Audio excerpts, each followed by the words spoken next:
Lo que necesitamos hacer es averiguar cuál debería ser nuestra posición en estos últimos días. Y como lo he dicho antes, no debemos saberlo solo para sobrevivir, sino para florecer, para ser victoriosos, para alistarnos para ir al cielo y llevarnos a todo el que podamos con nosotros. Y yo creo que eso es a lo que el apóstol Pablo se refiere aquí en 2 de Timoteo, capítulo 3. Dios ha puesto en mi corazón una serie de mensajes para darnos un vistazo general de los temas que enfrentamos en estos últimos tiempos. Por favor, busquen su Biblia, 2 de Timoteo, capítulo 3, y empecemos con el versículo 1. También debes saber esto, que en los postreros días vendrán tiempos peligrosos. Esta palabra, peligrosos, en el original se usa solo una vez más en el Nuevo Testamento. En Mateo, capítulo 8, verso 28. Habla de dos hombres endemoniados, y ahí está traducido feroces en gran manera. Así que, estos son tiempos feroces en gran manera. No es que yo sea ave de mal agüero cuando le digo que nuestro mundo enfrenta tinieblas nacionales e internacionales, morales, espirituales, sociales y políticas. Cualquiera puede tomar el periódico y darse cuenta que las naciones se derrumban a nuestro alrededor. Usted dirá, pero es maravilloso lo que sucede en los países comunistas, el ver el derrumbe del comunismo. Bien. Esto nos da una ventana para predicar el Evangelio. Nos da una entrada para predicar el Evangelio y debemos hacerlo, pero mi amigo, lo que usted está viendo es un destello del reino venidero del anticristo. Este mundo y todas las cosas que están sucediendo tan rápidamente solo están preparando el escenario para ese líder mundial, el anticristo. La Biblia dice que él vendrá. Y nos dice también de dónde saldrá. No, él no saldrá de Rusia. Saldrá de un imperio romano reunificado. Saldrá de Europa. Y vemos cómo el escenario ya se ha preparado para esto. Los cristianos no deberíamos sorprendernos al ver todas estas profecías cumplirse. No debe ocasionar pánico. Como lo he dicho antes, lo repito ahora, mi amigo, no hay pánico en el cielo. Aun cuando se ponga gloriosamente oscuro para el Hijo de Dios, recordemos que la estrella de la mañana aparece después de la hora más oscura de la noche. Estamos esperando el regreso del Señor Jesucristo. Dios nos dice que estos son días peligrosos. En 2 de Timoteo 3, versículo 2, encontramos una descripción de los días en que vivimos. La Biblia dice, porque habrá hombres amadores de sí mismos. ¿Cuál es la actitud de esta era? Ya no tenemos a los hippies, quienes estaban interesados en el bien de toda la sociedad en conjunto. Ya eso se ha quedado atrás. La actitud en nuestros tiempos es el yo. Concentrarse en uno mismo, egocentrismo. Vivir como si Jesús nunca hubiera vivido, como si nunca hubiera muerto, como si no hubiera resucitado. Alguien ha descrito a esta era como la era del miísmo. Una muy destacada feminista escribió lo siguiente. Escuche bien. Ella dijo, debemos destruir el amor. Se lo puede imaginar. Debemos destruir el amor. El amor es una institución por definición que es reconocida generalmente como aprobación y aceptación. El amor fomenta vulnerabilidad, dependencia, posesión, susceptibilidad al dolor e impide el desarrollo total de la potencialidad humana de la mujer al dirigir todas sus energías hacia afuera en el interés de otros. ¿Puede imaginarse a alguien diciendo esto? ¿Que debemos destruir el amor? Lo que está diciendo es, lo que necesitas es dejar de dirigir tus energías hacia afuera. Olvídate de tales cosas como cuidar de los niños, amar a tu esposo, ser una buena ciudadana o tratar a los demás tal y como quieres que te traten. La Biblia dice que en los postreros días vendrán tiempos peligrosos. Y Jesús dijo, por haberse multiplicado la maldad, el amor de muchos se enfriará. Mire el versículo 2.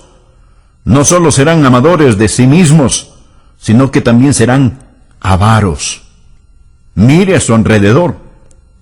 ¿Cuál es la motivación de la gente de hoy? Es vivir para acumular todo lo que puedan y no lo que puedan dar.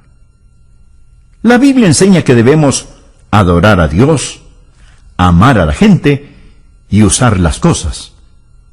Pero lo que nosotros hacemos es ignorar a Dios, amar las cosas y usar a la gente. Sigue diciendo que serán avaros, vanagloriosos. Continuamente presumimos de nuestra grandeza humana, de nuestros logros humanos, y como egomaniáticos, vamos directo hacia el infierno pensando que somos demasiado buenos para ser condenados. Nuestra civilización se está desbaratando, anda arrastrando los pies. Y continúa diciendo la palabra, blasfemos. Puede ver eso en el verso 2. Permítame decirle algo. Me da vergüenza a veces ser estadounidense al encender la televisión. Me pregunto qué pensarán aquellos que nos visitan. El diablo lleva la blasfemia y la pornografía a las salas de los estadounidenses. Parece como si una alcantarilla estuviera abierta. La gente blasfema contra el nombre de Dios. George Will, un comentarista conservador que de vez en cuando me gusta escuchar, dijo lo siguiente. Y ahora es un escándalo más allá de la ironía que gracias al trabajo energético de los fanáticos civiles de libertades, los pornógrafos disfrutan protección extensa bajo la primera ley, mientras que los niños de primer grado en una presentación de Navidad se dice que infringen los valores de la Constitución, los valores de la primera ley. Pablo continúa diciendo que en los últimos días los niños serán desobedientes a los padres. Levantamos una generación de niños que no entienden la autoridad dentro o fuera del hogar. Un educador, el Dr. Pierce de Harvard, instruía a 2,000 profesores en Denver y dijo lo siguiente, por favor escúcheme atentamente, lo que dijo este Dr. Pierce. Todo niño en los Estados Unidos que entra a la escuela a la edad de 5 años está mentalmente enfermo, porque llega a la escuela con una lealtad hacia nuestros funcionarios elegidos, hacia nuestros padres fundadores, hacia nuestras instituciones, hacia la conservación de esta forma de gobierno, patriotismo, nacionalismo y soberanía. Todo esto prueba que los niños están enfermos, porque el individuo sano es uno que ha rechazado todas esas cosas, y es lo que yo llamaría el verdadero niño internacional del futuro. Bueno, dirá usted, ese era un hombre cualquiera el que dijo esas cosas. No, mi amigo, era un profesor de Harvard. Bien, dirá usted, le hablaba a gente ignorante.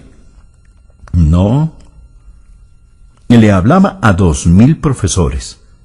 Les estaba diciendo que cuando los niños y niñas van a la escuela y tienen amor hacia sus padres, una distinción clara entre lo bueno y lo malo, lealtad para su país e ideas de nacionalismo y patriotismo, entonces esos niños están enfermos. El Dr. John Phillips, un teólogo y gran estudioso de la palabra de Dios, dijo, incluso los padres cuidadosos están encontrando cada vez más difícil sobrevivir las mareas ascendentes de promiscuidad toleradas por la sociedad con los valores seculares enseñados en las escuelas públicas.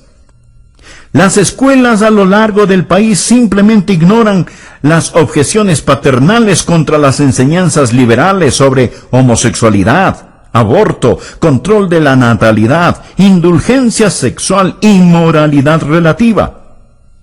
Y por supuesto, la enseñanza de la Biblia es prohibida en nuestras aulas. Podemos asignar la lectura y discusión de cualquier libro asqueroso que salga de la imprenta. Podemos estudiar Carlos Marx y George Bernard Shaw.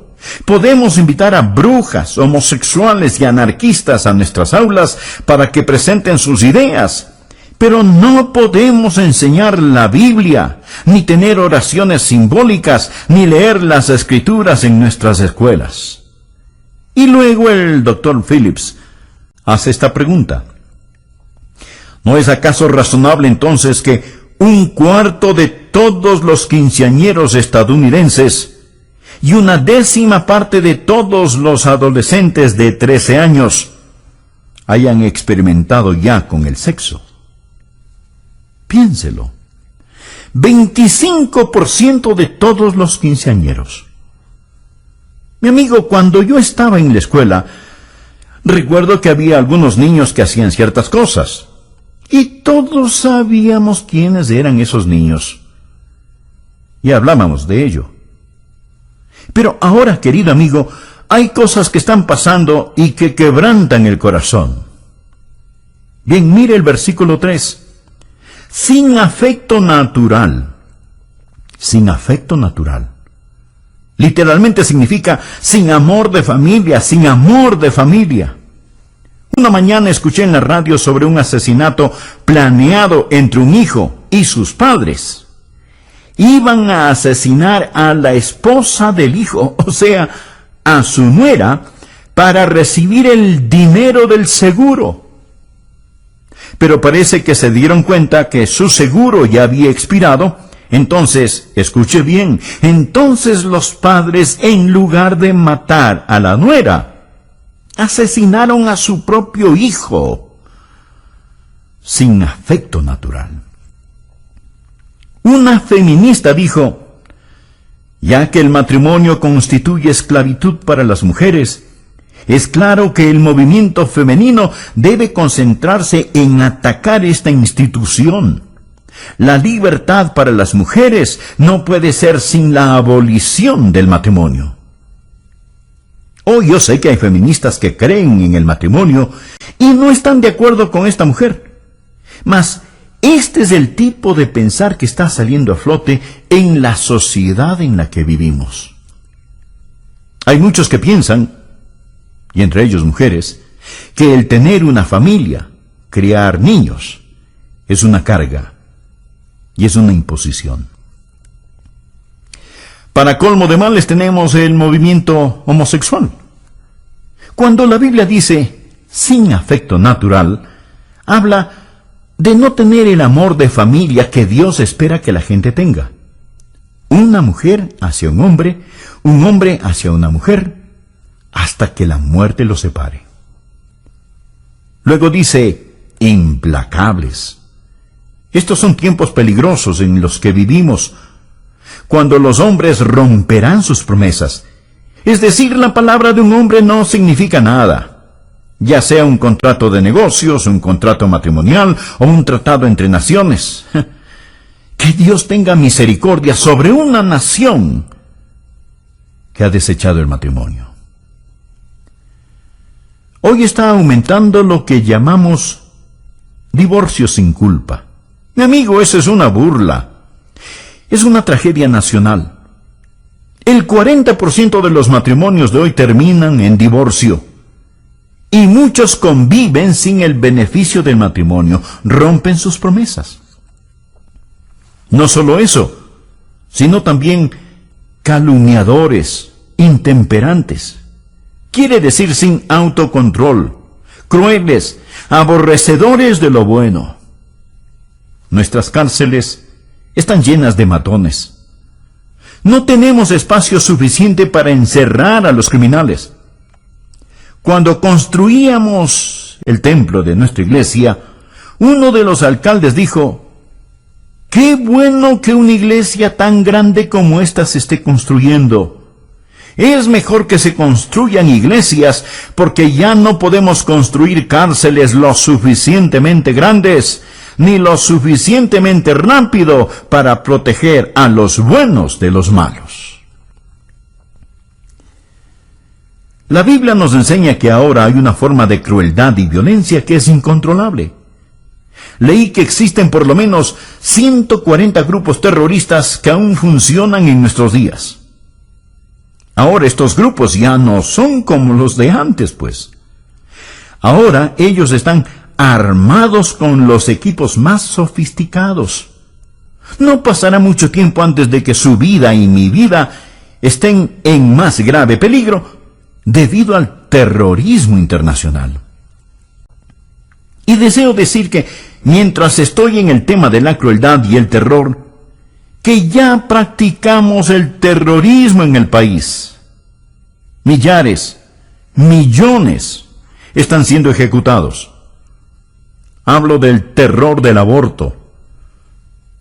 Creo que el día más trágico en la historia de los Estados Unidos fue en 1973, cuando los bebitos antes de nacer fueron dado el estatus de no personas, no ser personas. Lo que hemos hecho es clasificar al bebé sin nacer como un objeto, una materia, no como una persona, tal y como Hitler clasificó a los judíos. Lo que Hitler hizo fue redefinir el concepto de persona. Hemos reclasificado a los bebés como no personas. Y mañana, un día normal en los Estados Unidos, 4.500 bebecitos serán asesinados por medio del aborto. Hace un año recuerdo que prediqué un sermón acerca del aborto. Prediqué ese sermón en mi congregación y recibí una carta de una persona que se había enojado porque había predicado acerca de ese tema desde el púlpito. Lo que esa persona me dijo era: el aborto es un tema político y usted debería mantener lo político fuera del púlpito. Sin embargo, mi amigo, si usted le pregunta a un político acerca del aborto, él le dirá que ese es un asunto religioso y que no debería de mezclarlo con la política. ¿Qué le parece? Él dirá: ¿sabe? Personalmente estoy en contra del aborto, pero lo que una persona haga o no haga con su propia vida es su problema, no el mío. Es como que alguien dijera: estoy en contra de que exterminen a los judíos, mas si alguien lo hace en su propia cámara de gas, ese no es mi problema. Así es que si nosotros los predicadores hablamos acerca del exterminio de la vida de los bebecitos, se nos dirá: manténgase fuera del asunto porque eso es política. Y a los políticos les dirán: hey, eso es un tema religioso. Así que, amigo, usted podrá catalogarlo como político o religioso, pero los bebés siguen siendo asesinados. Y tenemos que estar firmes y hablar al respecto. ¿Sabía usted que el 97% de estos abortos se dan por alguna forma de conveniencia? No son para salvar necesariamente la vida de la madre. Tampoco porque es producto de violación o por incesto. Simplemente por conveniencia. El aborto se está constituyendo como uno de los métodos más usados para control natal. Sigamos leyendo lo que nos dice Pablo. Somos gente que aborrece aquello que es bueno. El héroe de hoy no es el hombre de Dios, no es el misionero, no es el predicador, no es el ganador de almas, no es la mamá que escoge quedarse en su hogar y cuidar de sus niños. Estos no son los héroes de la juventud de hoy. Ellos desprecian a los que hacen lo bueno. Note el versículo 4. Él dice que estas personas son traidores, impetuosos, infatuados, amadores de los deleites más que de Dios. Mi amigo, la Biblia no está en contra del placer o deleite, el verdadero deleite. No tenemos que escoger entre servir a Dios o al placer. En el Salmo 16, versículo 11, leemos: me mostrarás la senda de la vida, en tu presencia, o sea, en la presencia de Dios. En tu presencia hay plenitud de gozo, delicias o placeres, a tu diestra para siempre. Amigo, el camino a Jesús es el placer genuino. Pero el problema viene cuando tenemos una sociedad que ama más los placeres que a Dios. No sé cuántos me están escuchando en este momento por medio de este programa en sus casas, pero podrían ser más. Sin embargo, muchos prefieren escuchar programas seculares y mundanos antes que oír la palabra de Dios. Somos amantes de los placeres, más que amantes de Dios. Mire a su alrededor. Los hoteles, los teatros, los estadios, los clubes nocturnos están repletos. Es lo que podríamos llamar una explosión de placer. El domingo ha llegado a ser el día de hacer casi cualquier cosa, excepto adorar a Dios. Ya no llamamos el domingo el día del Señor, sino simplemente decimos que es el fin de semana. Amadores de los deleites, más que de Dios. Continuamos en el versículo 5. Que tendrán apariencia de piedad, pero negarán la eficacia de ella. A estos evita. Amigo, no hay escasez de religión, pero la mayoría de la gente no necesita religión. Necesitan abandonar la religión y entregarse a Jesucristo. ¿Qué dice la palabra? Que tendrán apariencia de piedad, pero negarán la eficacia de ella. Es una forma de religión sin poder y sin realidad. La participación religiosa está en todo su apogeo, pero también el índice del crimen. Así que algo anda desesperadamente mal. Hablamos de la religión sin la realidad. Leamos por favor el versículo 6. Porque de estos son los que se meten en las casas y llevan cautivas a las mujercillas cargadas de pecados, arrastradas por diversas concupiscencias. Lo que está diciendo es esto: que la religión falsa estará a la orden del día. La palabra mujercillas significa mujeres débiles, de carácter débil, criaturas impulsivas, susceptibles a las insinuaciones. Estoy convencido que se refiere a las mujeres liberadas, quienes han rechazado la autoridad de la palabra de Dios y de sus esposos, viviendo por el impulso. Y luego continúa diciendo: mujercillas cargadas de pecados, arrastradas por diversas concupiscencias. Las palabras cargadas con pecados no significan que sean degeneradas y pecadoras. No es eso lo que quiere decir. Ahora, podría ser cierto, pero no es eso lo que significa.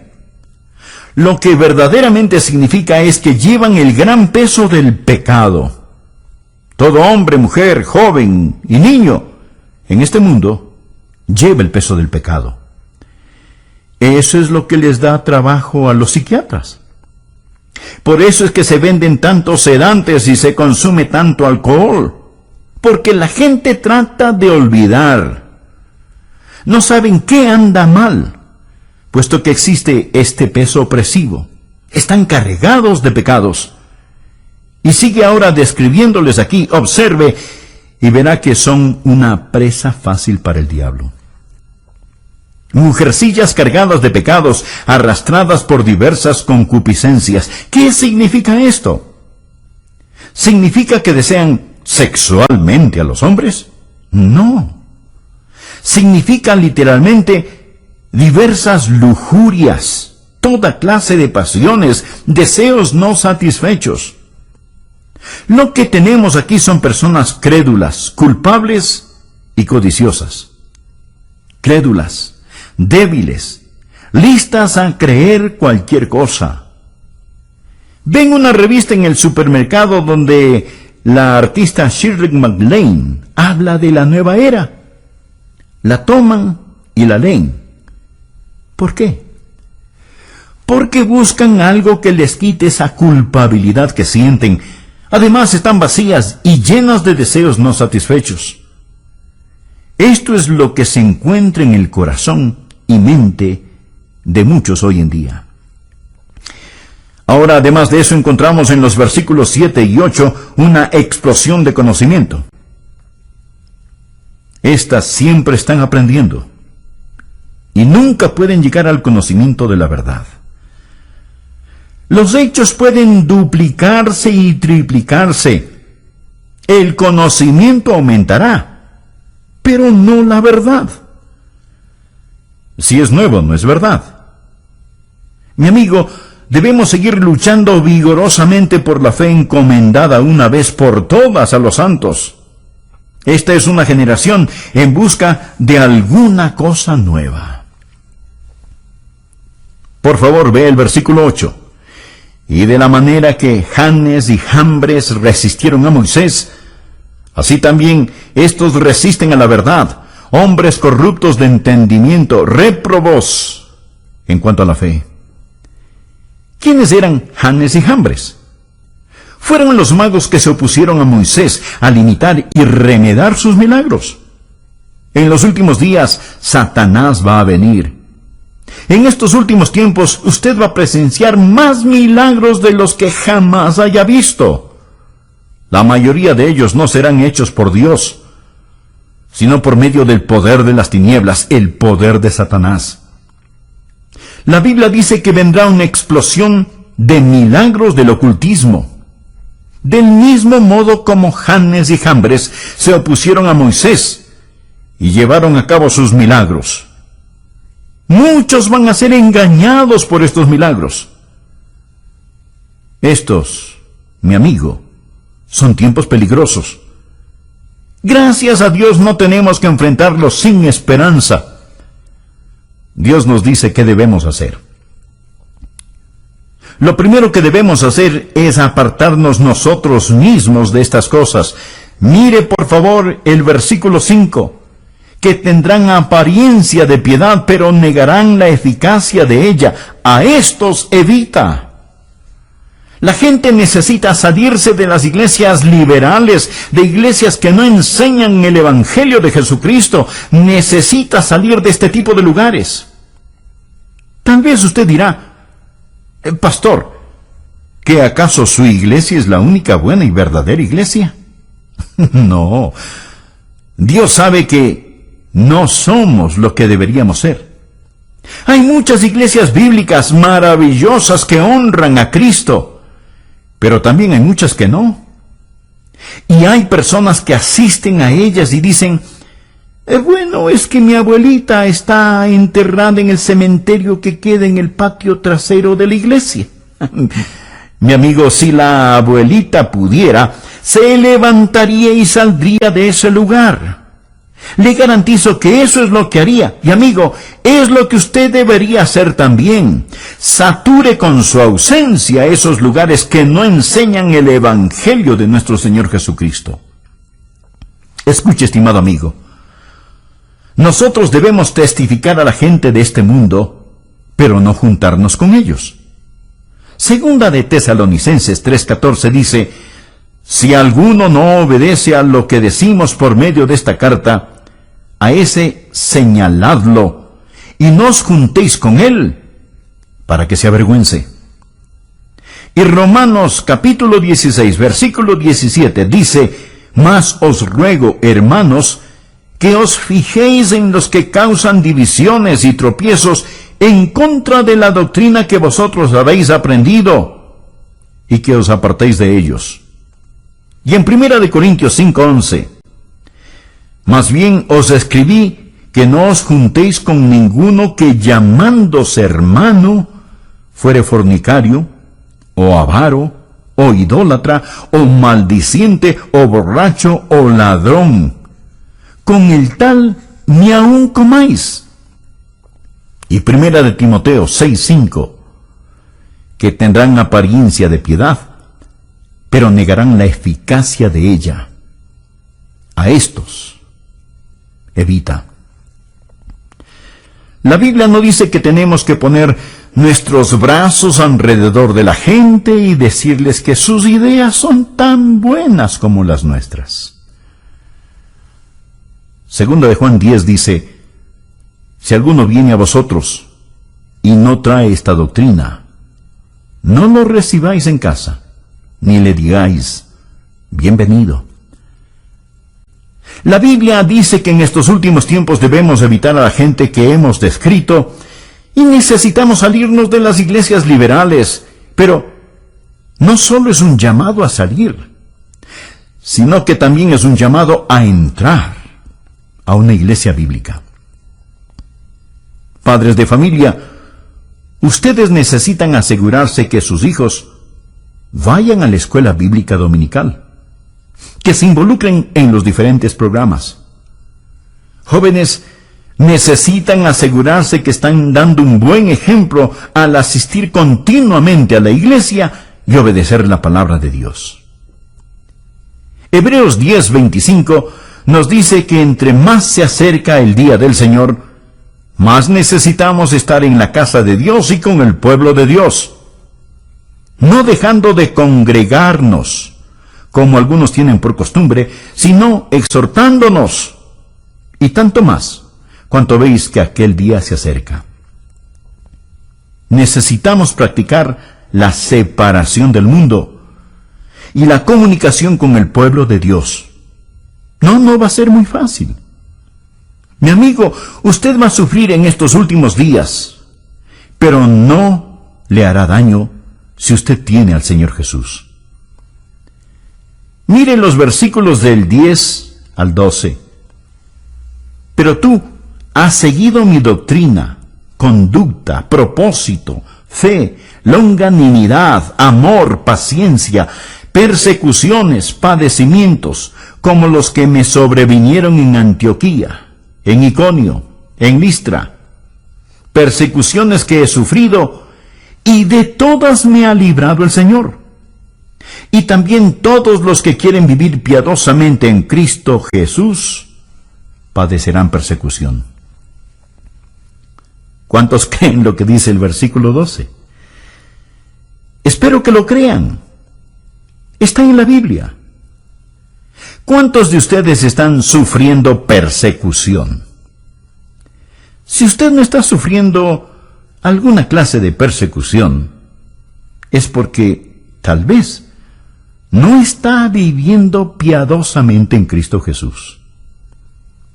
Algunos piensan, bueno, si vivimos piadosamente escaparemos la persecución. No escapará. Mi amigo, Jesús no escapó la persecución.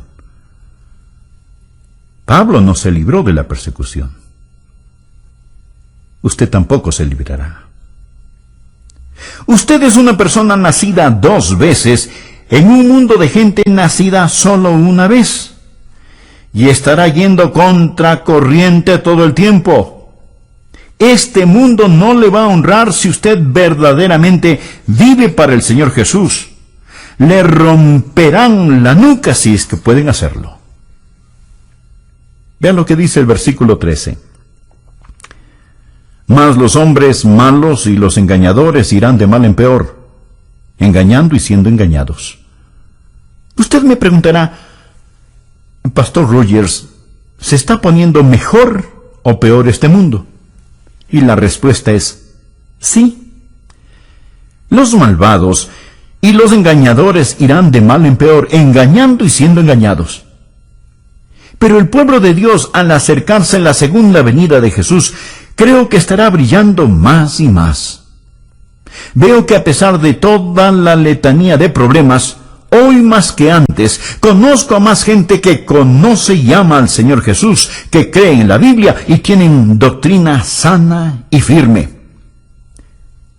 La otra noche fui a escuchar un debate entre Philip Shafley y Sarah Weddington, la abogada que hizo legal el matar a bebecitos pequeños. Mientras escuchaba el debate, mi corazón se entristeció cuando vi cómo unos jóvenes celebraban y aplaudían la idea de que bebés antes de nacer pudieran ser aniquilados. Mas déjeme decirle también que me sentí animado cuando vi a otro grupo de jóvenes con rostros brillantes y de aspecto inteligente, muchos de ellos miembros de nuestra iglesia, que estaban allí en el nombre de Cristo y defendían aquello que es verdad.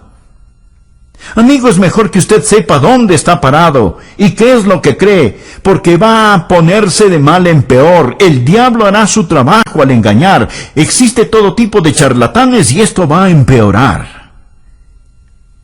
¿Qué debe hacer usted? ¿Qué debe hacer la gente joven, adulta, los ancianos en estos días? Mire el versículo 14.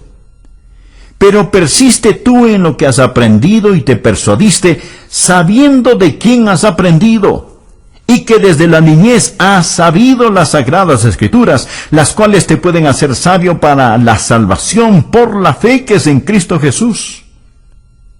Recuerde lo que usted ha aprendido.